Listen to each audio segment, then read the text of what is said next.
Rose, tem uma sonora que a gente vai soltar e aí depois a gente comenta.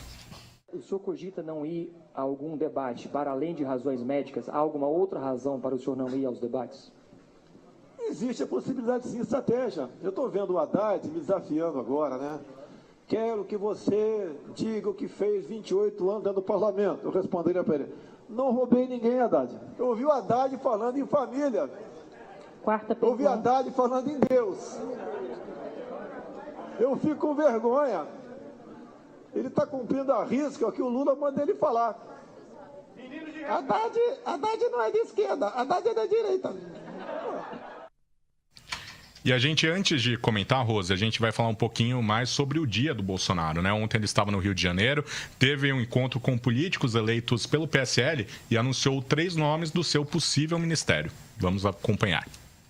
O encontro não foi na casa do candidato, mas num hotel a 300 metros do condomínio onde Jair Bolsonaro mora, na Barra da Tijuca, zona oeste do Rio. O presidenciável se reuniu a portas fechadas com representantes da bancada eleita pelo PSL e por outros partidos em todo o país.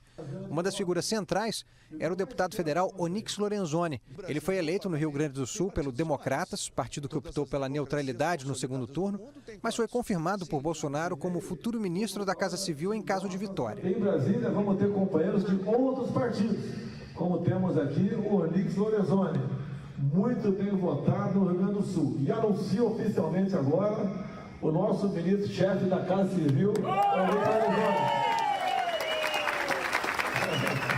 O encontro serviu para aproximar o candidato da bancada e também para manter a mobilização na campanha de segundo turno.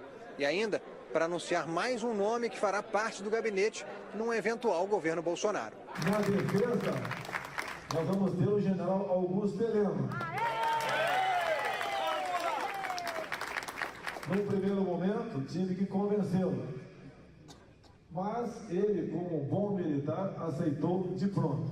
Depois do encontro com a bancada, Bolsonaro deu a primeira entrevista coletiva desde que deixou o hospital no fim do mês passado.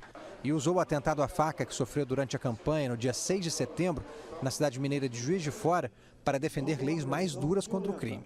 O candidato do PSL também condenou o assassinato de um mestre de capoeira na Bahia depois de uma discussão num bar. O dono do estabelecimento disse que a motivação foi política, o que foi negado pelo agressor. Lamento o episódio ocorrido na Bahia. Tá? Pelo que eu vi agora, o assassino, e não pode ser outro tratamento para ele, dizendo que o motivo não teria sido uma briga política, teria sido outro problema. Mas não interessa qual o problema. Se porventura tenha sido uma pessoa que votou em mim, logicamente não vai votar mais agora. Dispensamos esse tipo de voto. Bolsonaro respondeu a 8 perguntas dos jornalistas e aproveitou para atacar o adversário Fernando Haddad, do PT. Haddad, eu queria fazer uma pergunta para você. Você é presidente. Você aceitaria que o crime organizado continuasse sendo comandado dentro dos presídios?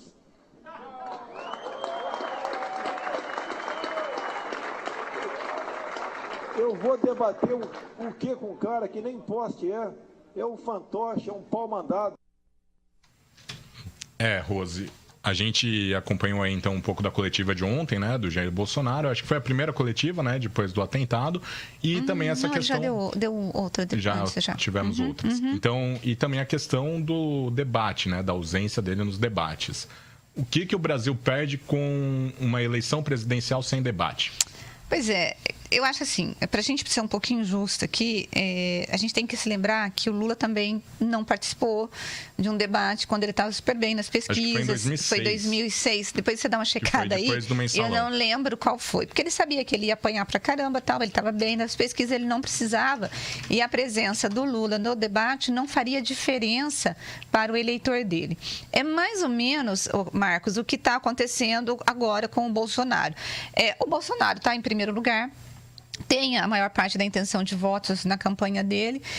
Ele indo para o debate, e ele só pode se desgastar, porque aí ele vai ter que falar sobre propostas, ele é estourado, tem aquela coisa toda. Então, assim, e no primeiro debate a gente já mostrou, e a ideia que se tinha é que ao longo do primeiro turno, com a participação do Bolsonaro nos debates, ele poderia ser desconstruído. Não sei se você se lembra disso, todo mundo apostava nisso. Quando ele sofreu o atentado, como ele ficou hospitalizado e ele está impedido de participar dos debates, então aquilo não ocorreu. O que poderia acontecer agora seria um debate muito pesado entre ele e o Haddad, muito provavelmente o Bolsonaro iria pegar na questão da corrupção, mas lembrando que para o Bolsonaro não vai fazer diferença ele mais perde do que ganha participando do debate. Então ele tem a maior parte da intenção de votos. O voto dele é um voto muito consolidado, não é um voto que vai perder, que vai mudar porque ele vai deixar de ir ao debate.